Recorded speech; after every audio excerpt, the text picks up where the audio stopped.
Alright guys, so now we're on the dead end trail that goes up to the north side of the property, and what we are going to do is, as we're hiking down, we'll try to identify some of the different wildflowers that are blooming right now, look at some of the different trees, and talk about some ways that we can identify trees, and hopefully we'll get to see some more wildlife as well. Spring is a great time to see some of those spring migrant birds coming through, so if we get a chance and if we can get it on camera, we'll try to show you some of the different bird species that are out in the woods this time of the year. Hey guys, as we're walking along the trail, something you should be aware of that you'll probably encounter out in our county parks is the only plant poisonous to the touch in Jasper County, and that is poison ivy. And this time of year, poison ivy looks a lot like these little plants right along the trail here. They have a woody stem. They almost look like little trees, little saplings coming out. The leaves are just coming out, and maybe you've heard the phrase leaves of three, let it be. They have 3 leaflets on each leaf. Now in the early spring, this time of year, the leaves are real reddish in color, but as they get bigger, they're going to turn green. They're going to look like everything else out here.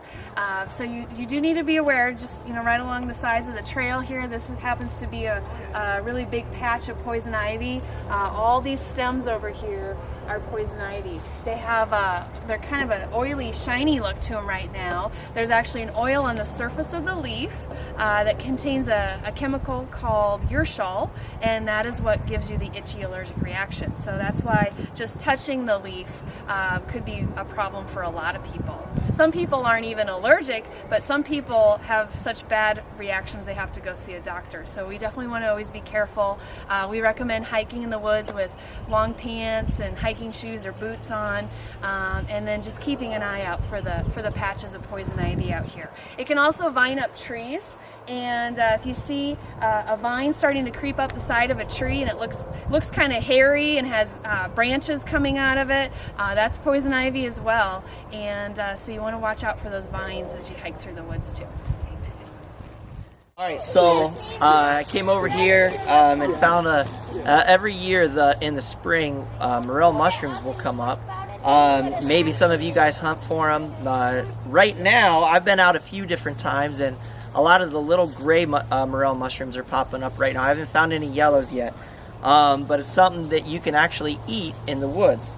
They're really tricky to find, so I don't think we can get the camera down here. We can see it. So there's one right here. A lot of times they'll grow around dead trees and other dead things. But if we'll go ahead and pick it so you can see it a little closer. So this little guy right here. So you never want to eat something in the woods, like Katie said earlier, unless you know exactly what it is. And there's a few other mushrooms that actually grow in the woods that look similar to morel mushrooms. One's called a false morel, and you want to make sure that you know that it's a morel mushroom, because false morels are actually poisonous, and you never want to eat them until after you cook them as well, because they can make you sick. So those are pretty cool. They're popping up right now, and they'll probably be popping up all over Iowa over the next couple of weeks. Alright guys, we're going to look at some wildflowers out here along the trail. A really pretty early spring wildflower right here, this white one, is called Dutchman's Breeches. They look like little white pants that maybe men from Holland would wear if you go down to Pella, tulip time pants. They have really ferny-like leaves. They grow from tiny little bulbs that are down in the ground. Over here we have a later spring flower. This is the mayapple, and if you see, this particular mayapple just has one stem, so it will not produce a flower or a fruit. But if we look over at this one has a stem that comes up and then it splits into a little Y, and in between the Y is the bud. This will come out as a pretty big white flower, and then later it will turn into a little fruit that will be about the size of a strawberry, and when it's fully ripe, that one happens to be edible. Alright, I got wild ginger. So wild ginger is kind of a cool little plant. They used to grind up the roots and use them as a spice or a seasoning. And another cool thing about the wild ginger is the flower actually will come up underneath at the bottom of the stem rather than being on top like a lot of the flowers you see. So you can see it's starting to come up right now. Hi guys, so this one right here is actually located next to a beautiful patch of poison ivy, which I'm allergic to, so I'm not going to spend too much time, but you guys can see that this one, the flower has already come and gone, so it's gone through its entire life cycle already and produced seeds. This is an early to mid-April spring wildflower called hepatica, and you can see that the leaves kind of have these purple and green splotches on there, and it supposedly looks like a liver, so the early pioneers and Native Americans would have used this plant as an ailment or a medicine with somebody with a failing liver. All right, some more flowers along the trail here are common violets, and they are pretty common. You might even have these in your backyard.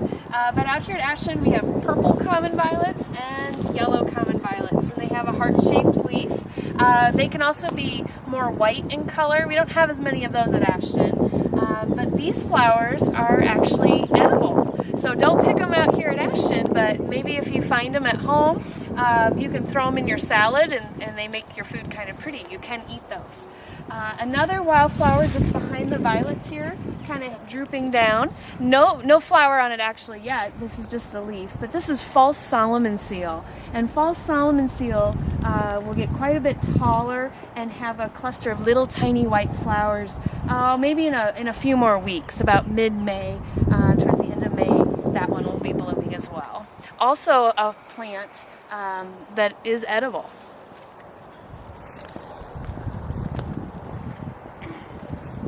Hi guys, so I am standing in a whole bunch of poison ivy, so I will try to not touch it. Here we have some rue anemone, and one of the ways I can tell rue anemone is when I look at the green part, the leaf, it always looks like the flower of a tulip that's sort of upside down. Not the flower itself, but the green part. And if we look, sometimes they're teeny tiny, really small and delicate.